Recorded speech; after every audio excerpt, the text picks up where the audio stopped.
டேய் நாங்க மனுஷங்கடா. டேய் பேய் பேய்லாம் இல்ல, ஒரிஜினல் தான்.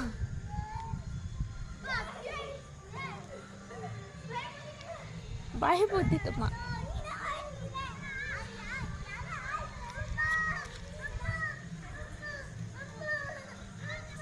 ஆயுத கிடையாது பசங்க. பேயின ஏய் பேய்லாம் இல்ல.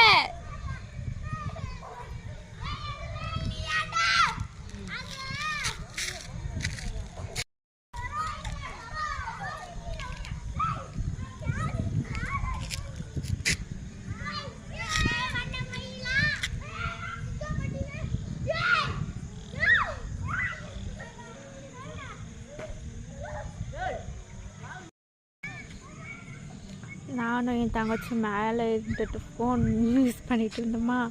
கீழே வந்து குட்டி பசங்க எதிர் வீட்டுக்கு வந்து ஊர்லேருந்து வந்திருக்காங்க, விளையாடிட்டே இருந்தாங்க. எங்கள் 2 பேரையும் பார்த்துட்டு மேலே பேய் தான் இருக்குன்னு பயந்துட்டாங்க. நாங்கள் வேறு பேய் மாதிரி தலையெல்லாம் வச்சு போட்டுட்டு